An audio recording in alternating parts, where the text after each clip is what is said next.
In accordance to the Texas Open Meeting Act, I hereby convene the meeting of the Board of Directors of the Lower Colorado River Authority. Today is Wednesday, February 18th, 2026, and the time is 1:13. A quorum is present, and the General Counsel will record each director who is in attendance. Do we have any guests with us today that we need to announce for LCRA? Okay. If you would like to comment on LCRA matters today, please sign up in the lobby. Excuse me. Okay. This time, Mr. Wilson, would you like to give us a little general manager? Thank you, Mr. Chairman. I made my big news earlier. Okay. So we'll continue on with some comments related to the rest of the organization. I want to continue my update by recognizing the great work of several of our employees. First, I'd like to thank LCRA Transmission employee Royce Arlett and James Hernan, who rushed from a job site in the Buchanan Dam area to help control a fire that threatened a family and their home. On December 9th, Royce, a transmission construction and maintenance crew lead, and James, a transmission equipment operator, spotted heavy smoke as they wrapped up lunch. They rushed to a location and found a mini skid steer engulfed in flames. Royce pulled a fire extinguisher from their work vehicle, then knocked on the nearby home's front door to alert the two adults and a child inside to the danger. At the same time, James called 911 and grabbed a hose to start spraying the flames.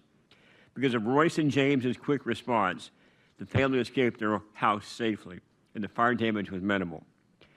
Royce said, "I'm just happy we were in the right place at the right time and that we had the equipment we needed and the training.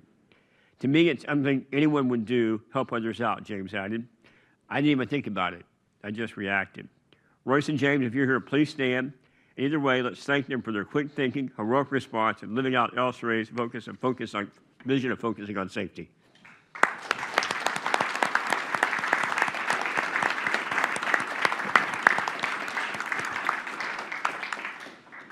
February happens to be the month in which the U.S. recognizes National Burn Awareness Week, with safety experts sharing information about how to reduce preventable burn injuries. As you know, safety is incredibly important to me because we want everyone else ready to go home safe and sound at the end of each workday. Each year, about 40,000 people in our country seek medical treatment for the care of burns. A significant number of burn injuries continue to occur at work. We expect and train our employees to focus on safety in everything they do. That includes adopting practices to prevent burns, staying alert when working near heat sources and high-temperature equipment, and keeping fuel, chemicals, gases, and flammables in approved containers with proper ventilation. Now let me share a few additional stories about LCRA employees demonstrating the Colorado commitment, which states, "I will make every LCRA endeavor outstanding." In 2025 wound down, a group of employees from across LCRA was putting the final touches on a years-long collaborative effort to accommodate the implementation of the real-time co-optimization, a major market redesign initiative in ERCOT. Described as the electrical grid operator's most significant market enhancement in a decade and a half, real-time co-optimization went live in December after several years of preparation by wholesale power, regulatory, finance, digital services, and market systems, project management, and other LCRA groups. It was a lot of folks. Randa Stevenson, LCRA's Executive Vice President and Chief Operating Officer of Wholesale Power, described this implementation as a complex, high-stakes effort that touched many parts of the organization. It required deep technical expertise, careful coordination, long hours, and unwavering focus on getting it right. Because of the team's planning, discipline, and collaboration, we successfully completed this transition. ERCOT's aim with the new process is to improve grid efficiencies by simultaneously optimizing energy and ancillary services, or functions that maintain electricity, grid stability, reliability, and security in real time. ERCOT system-wide evaluates the grid's needs every few seconds and dispatches resources accordingly. If you are involved in LCRA's successful effort to implement the transition to real-time co-optimization, please stand to be recognized.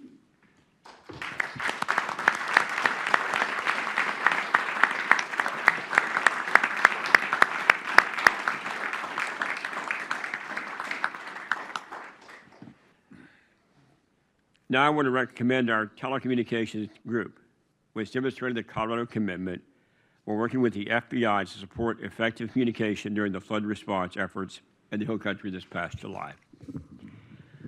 On December the 9th, at the Docal Service Center, a group from the FBI presented a certificate of appreciation honoring LCRA telecommunications data analyst Nick Rogers and telecommunications specialist Sean Lang for their work, along with our telecommunications operations control center, to help patch radio communications from one entity to another and add other agencies, radio LCRA system, so that various responders could effectively communicate. In the wake of flooding tragedy in Central Texas, members of the FBI traveled to the area to assist in search and recovery efforts. Upon arriving, they quickly encountered challenges involved in working with numerous entities over a large area.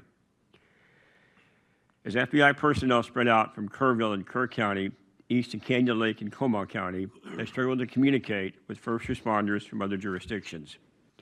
To improve that situation, the FBI turned to LCRA's telecommunications group, which helped ensure agents could communicate in these trying conditions and contact various organizations using different radio systems. Success during those recent efforts was a direct result of the relationship with LCRA, with Sean Lang and Nick Rogers and Gil Reed of the San Antonio field office who attended the presentation. Due to their rapid response, San Antonio Evidence Response Team and SWAT teams could assist within 24 hours, Reed said. Communications worked great.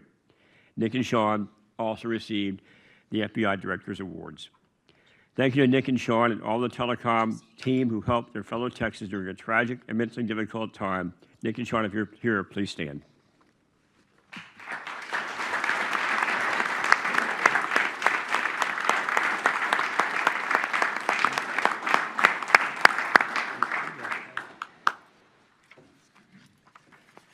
Now I want to recognize and congratulate Director Willman on being named the Citizen of the Year recently at the annual Llano Chamber of Commerce Community Awards Gala. Governor Greg Abbott appointed Director Willman to the LCRA Board in December 2023 and has been dedicated to the Llano community for many years. He is chairman of the board of Llano National Bank and serves as executive chair of the bank's management committee. He volunteers in the Texas A&M Rural Health Committee for Llano County and in numerous capacities in support of the Rural Hospital Llano. Congratulations on this honor, Director Willman.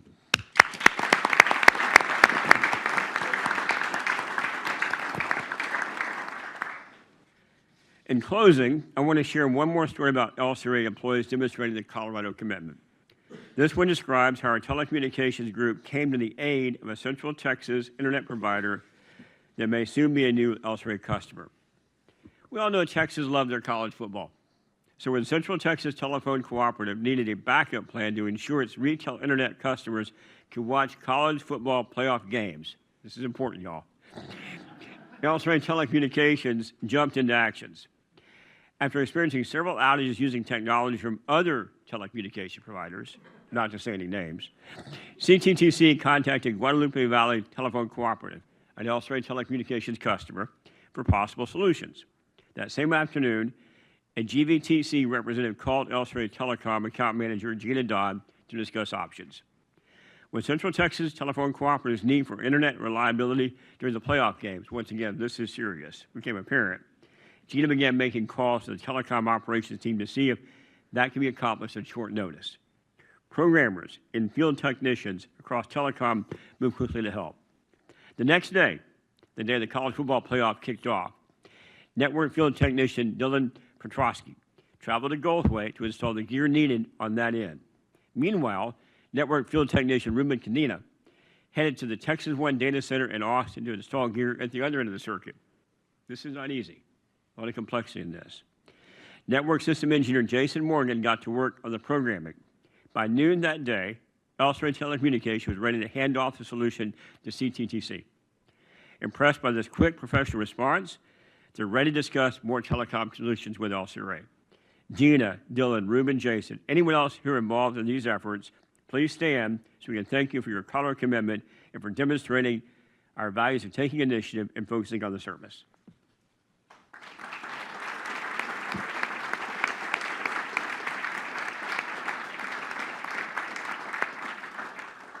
And with that, Mr. Chairman, that concludes my remarks. Thank you all very much. Thank you very much, and thank each and every one of y'all for all you do. This is, we had a nice lunch meeting with a state rep, and the first thing we talked about is what type of culture we have here, and the fact that it's all owned by the citizens of Texas, and we're proud of the way that each and every one of y'all perform your duties and really make this company, this business, this publicly owned business, what it is today. So thank you very much. Okay, moving along, if you'll look at your items 2 through 4 for consent, we'll now take up the consent agenda, it's on page 6. You take a look at that. I make a motion to approve the consent agenda. Second. Okay, any further discussion, additions, corrections? All in favor say aye. Aye. Those opposed, same sign. Motion passes. Thank you very much. We'll now move to the action items. Item 5, authorize a note purchase agreement related to the LCRA Revenue Revolving Notes Series C and Taxable Series C, and authorize related agreement. Mr. Jim Travis, how you doing today, sir? Good, and yourself? Fine, thank you, sir. Agenda item 5 is requesting authorization to enter into a note purchase agreement with U.S. Bank in an amount not to exceed $100 million. With this authorization, LCRA will extend the current agreement with U.S. Bank for a term of up to 3 years. We're still negotiating the term of this. The current facility is set to expire in May of this year, May 2026. The note purchase program provides taxable and tax-exempt short-term financing for LCRA capital activity by selling the private notes directly to the bank. The direct purchase facility with the bank provides alternative structure that provides diversity in our short-term debt program and eliminates marketing and remarketing risks that you can sometimes experience with a public market commercial paper program. As a reminder, LCRA utilizes short-term debt to finance our capital program, and when economically feasible, we refinance that into long-term debt. Using this two-step process, we anticipate LCRA will experience lower overall debt service costs by delaying the issuance of long-term bonds. It also provides flexibility on the timing of the issuing of those long-term bonds. This item was discussed in detail in our January Finance Committee. We're recommending approval of this item. Any additional questions, comments? I'll entertain a motion. Second. All in favor say aye. Aye. Those opposed, same sign. Motion passes. Thank you. Moving on to item 6. Authorize a note purchase agreement related to the LCRA Revenue Revolving Notes Series D and Taxable Series D and authorize related agreements. Again, Mr. Travis, this is action.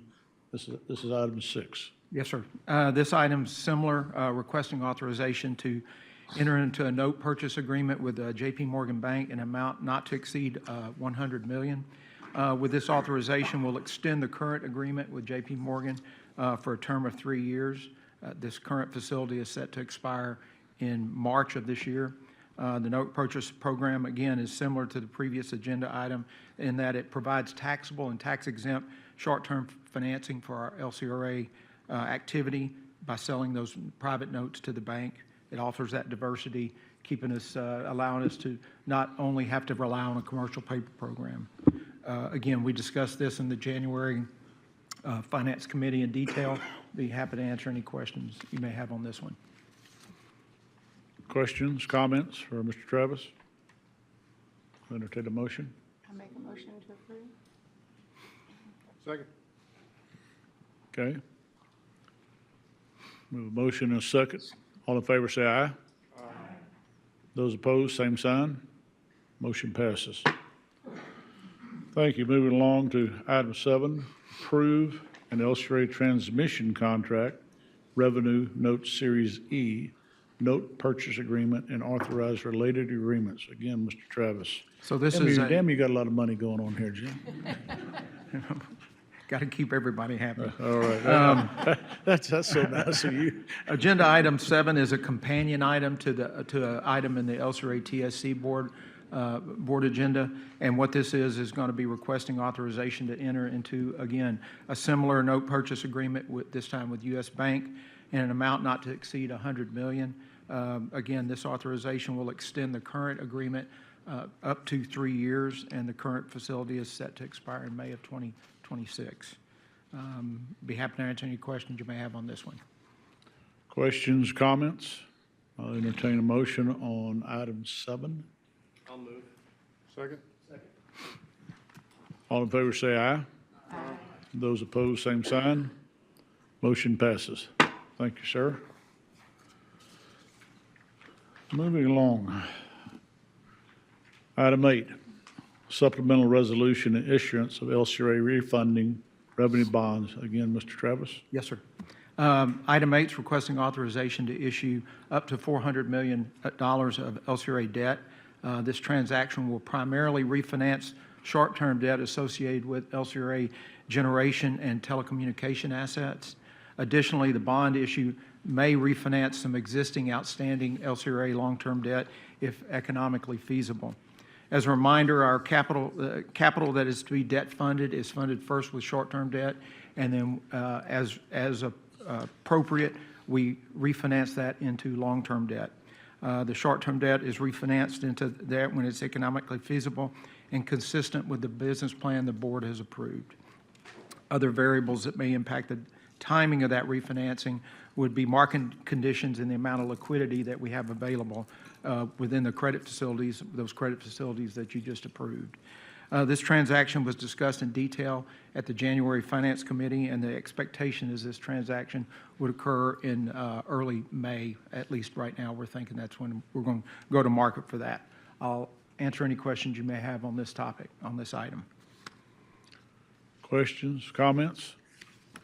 I'll entertain a motion on agenda item number 8. Second. All in favor say aye. Aye. Those opposed, same sign. Motion passes. Thank you. Thank you, sir. Appreciate it. Appreciate it, Jim. Okay. Your packet, item 9. Firm water contract renewal for municipal use. This is about the Jonestown Water Supply Corporation, and we have Mrs. Masters. Yes, sir. Annika?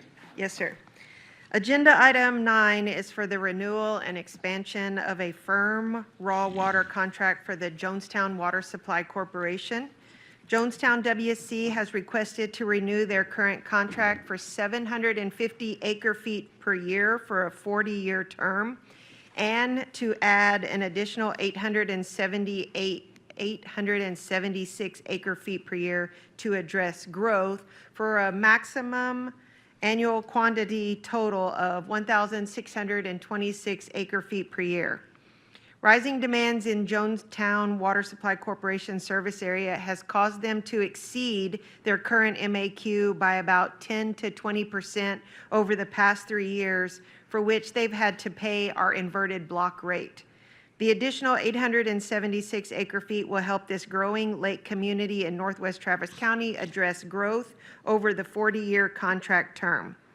Staff has reviewed and approved their conservation and drought contingency plans, and those required plans are in alignment with the LCRA plans. For example, Jonestown Water Supply Corporation has included a limit on landscape irrigation to twice per week between May and September, and once per week between October and April. They have also committed to reducing water loss by detecting and repairing water line breaks and to provide conservation, education, and outreach to its customers. Jonestown Water Supply Corporation also adopted an aggressive inclining block rate structure on their rates in March of last year, which works to drive down high water use. LCRA staff has determined there are sufficient firm water supplies in Lakes Buchanan and Travis or other sources of supply, including LCRA run-of-river water rights, to meet the recommended amount. Staff recommends the board approve Jonestown Water Supply Corporation's requested contract of 1,626 acre-feet per year. Additional questions or comments on this item? If not, I'll entertain a motion on item number 9. So moved. Is there a second? All in favor, say aye. Aye. Those opposed, same sign. Motion passes. Thank you very much. Okay, this time we do have someone signed up to speak for the proposed amendment to the water management plan for Lakes Buchanan and Travis. I'll also note at this time that the board received written public comments on the proposed amendment to the water management plan and discussed this earlier in the day during the Water Operations Committee meeting. Okay, this time Carol Phillipson, did I get that right? Yes. There. Howdy, how are you today? Good. Thank you for letting me speak again.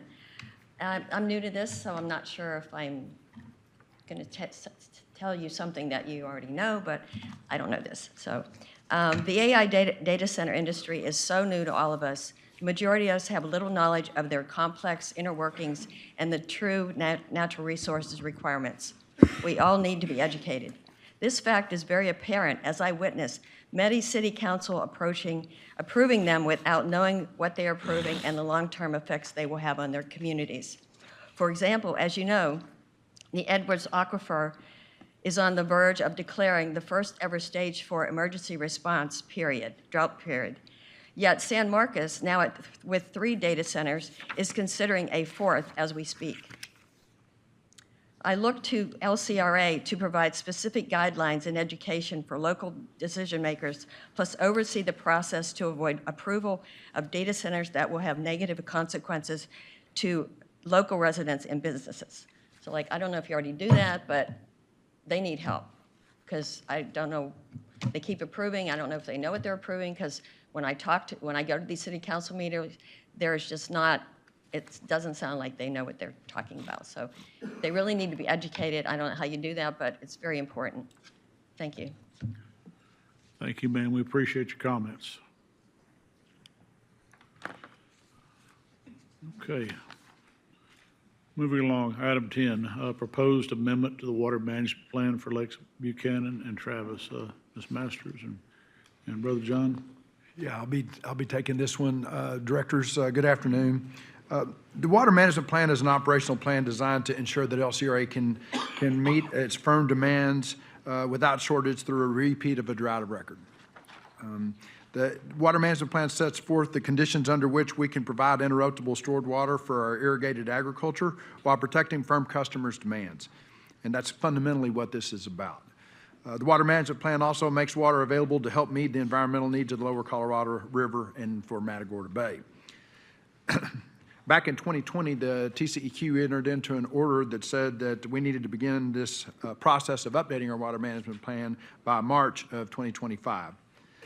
And this proposed revision continues to maintain minimum combined storage in Lakes Buchanan and Travis above the 600,000 acre foot minimum combined storage threshold through a repeat of the drought of record, taking into consideration 3 water supply conditions, looking at storage and inflows into the system, as well as how much interruptible water supply, if any, could be provided on a year-in, year-out basis. The revisions are updated are based on updated hydrologic data and updated firm and interruptible demands, and looking at future conditions for 2032. The hydrology in this model that we use for our assessment goes up through year 2023, including major droughts and the drought of record. Beginning in March of 2025, the LCRA staff held a series of meetings with various interest groups as staff developed the proposed water management plan revision. And as a part of this process, LCRA staff presented hydrologic data and customer demands and an initial approach for curtailing interruptible stored water and for providing water to help meet the environmental flow needs of the lower Colorado River and for Matagorda Bay. The staff also took input from the participants throughout this process. So if you can imagine, what we did is we started out having individual meetings with all of the different diverse interest groups that we have within the system. And then we brought all of those groups together in a room and began to methodically march through the building blocks of the plan that you have before you, as well as any updates we were going to need to make in that plan. And we started with the basic level information about the hydrology that we have within our system and the basic level information about the demands that our water users have and how those were projected to change going forward. We took input repeatedly throughout the process. After every meeting, we would post the slides and offer interest groups an opportunity to send their inputs in. And then before the next meeting, we would respond to that input and open the next meeting with what we heard from them and how we respond to that. And we did that through 6 different iterations of it over the course of 2025. During the last participant meeting that we had in November, our staff presented the draft plan and asked for comments from them and, at the end of that November meeting. And after we received their inputs, that is what we were able to take out and post for public comment just after the first of the year. You know, as Monica had said, there's a lot of diversity in our basin interest. And as you heard from the comments that we heard today and also from the comments that we received, our folks are very passionate and they're very engaged. We have a lot of people that know a lot about water in our basin, and they're not afraid to share it with us. We have received and responded to a lot of inputs from up and down the basin, from interest as diverse as rice farming interest to recreational interest to firm water users to cities to districts, environmental interests and state agencies and everything in between. And throughout that process, we've tried to honor those requests, acknowledging the fact that they're often conflicting. And when we receive these requests for policy changes and try to accommodate those as much as we possibly can, the revised plan that you have in front of you as a result of that give and take process and of listening to those concerns and trying to integrate them into it everywhere we could. And you can imagine no one interest group got everything that they wanted. But we've heard and considered their inputs and drafted a water management plan update that meets the legal and regulatory requirements that are required of us. It follows the TCEQ framework, and it creates an up-to-date water management plan that respects the entirety of the Colorado River Basin, the entirety of the basin and its diverse interests. I want to applaud the work that it took on the part of all of those interest groups to come in and work with us over the course of over a year to pull this plan together. You know, these are people that don't do water stuff as a part of their day job, and they took time away from what they do as their day job, and they came in and spent a day every month with us over the period of months. And some of them had to drive a long way to do that. And they invested a lot of themselves and their time, and they sat down at the table with people who believed fundamentally differently than they did. And all of them brought forth their ideas about how to do this the best way, and were acknowledging the fact that they're on different pages and still were very civil, and they presented their ideas to each other in a way that was respectful. And in today's world, that's something. So I really want to point out and applaud the patience and the civility that they used, even as they asked us some very tough questions. And the fact that we worked really hard to try to accommodate as much of that as we possibly could in coming up with a plan that could meet with the requirements that TCEQ and the law has for us. So the proposed changes to the water management plan that we have here today were posted for comment. I mentioned earlier it was from January the 5th to February the 3rd. We provided y'all with a copy of all of those comments. We also, at this stage of the game, want to recommend to you that the attached proposed resolution that you have in your board books that authorizes the general manager or his designee to file an application with TCEQ to amend our water management plan to incorporate these substantive changes that are summarized in the exhibits to the proposed resolution.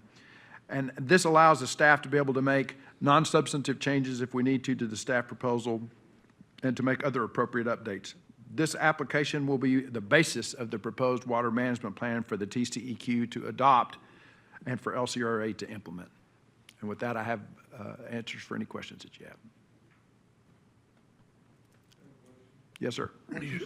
CEQ. Wait. Once you submit this She plan told to... me how to do this. Okay, I'm good.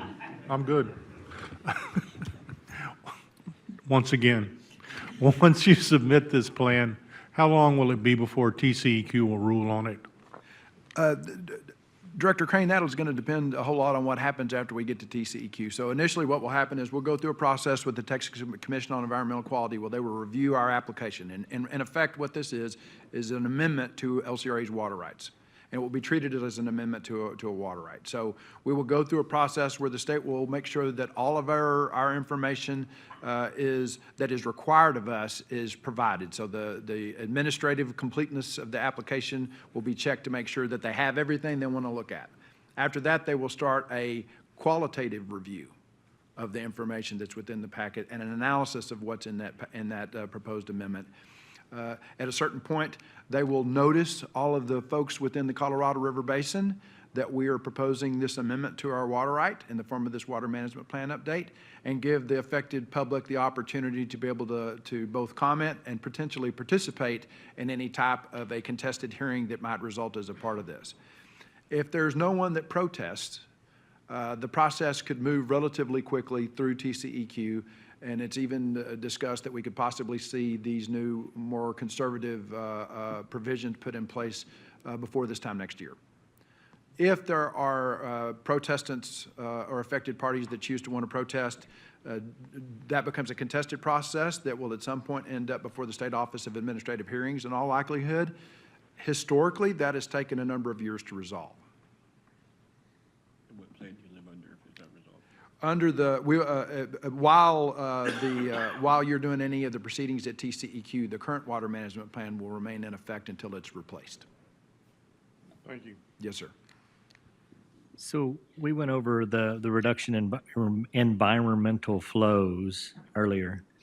Some of that's going to be taken care of in the lower basin by Arbuckle already, Yes. and eventually, hopefully, Eagle Lake.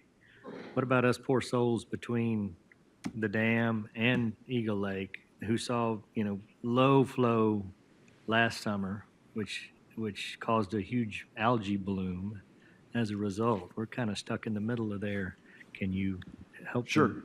Yeah, that's why those midpoint control points in the in-stream flow regime are very important, because we have seasonal variable control point requirements of us on the in-stream flow side that we have to maintain.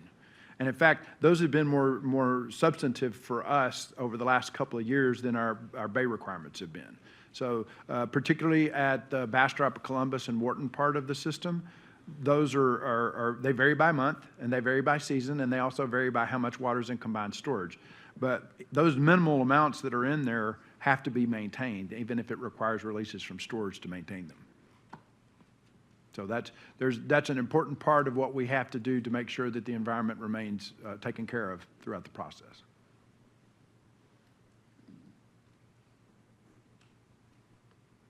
Questions, other comments? I'll only say that, this is who we are. We're a river authority that's just a unique entity that we're able to build things like the Arbuckle to help supplement this plan. To think where we'd be without this extra 90,000 acre feet and what you're trying to do today. And we have the ability to help build more things, do things, to continue to work on the brackish. We have a lot of things in our tool chest that you worked for BRA before that they don't have. And, I don't know what other river authorities, what the situation may or may not be in the future and how they solve their issues. But we're very fortunate in the fact that we have a ongoing entity that we have to go out and do what we do and to be able to afford to do things. And luckily we can do that, or able to do that. It's just having the right backing and make sure everybody understands. And I want to applaud all your team, John, because I know it was tough. You're right. You can't make everybody happy. Not when it comes to water. Let's just face it. Whiskey's for drinking, water's for fighting for, and let's face it, we can't do without water at the end of the day. So, I just want to take a minute to tell each and every one of y'all, no matter how it comes back with TCEQ, and people need to understand that we're not the final say. Y'all put a lot of things in, Monica, from the Texas Water Development Board, all the different regions, the input, Region K in particular for this, and it's a lot of research, a lot of time that's gone into it. So thank y'all very much for your time and efforts.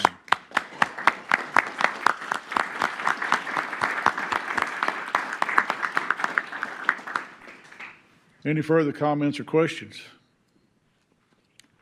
Well, it's that time. We need, anybody want to make a motion on item 10?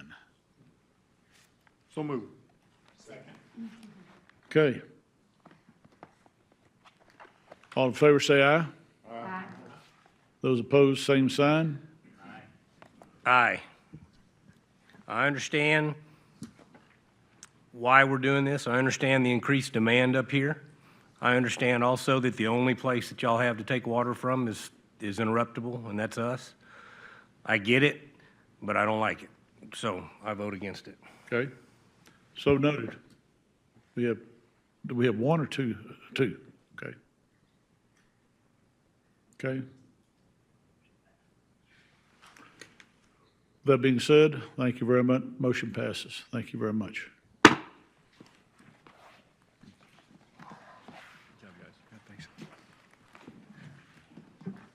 Okay. Next on the agenda, we're going to have a general manager update. Section 2, commending employees. Phil, I'm sorry. I've done it. You already did that. Yeah, you already did that earlier. I'm Did sorry. it for you. We had Yeah. the break, so I should have been paying better attention. Sorry. Thank you. I can do it again. Well, if you want, it's up to you. You know, you need more practice? Probably so. I need more practice. It looks like I need Exactly more right. practice. Yeah, I running the love show. recognizing our people, so that'd be all right.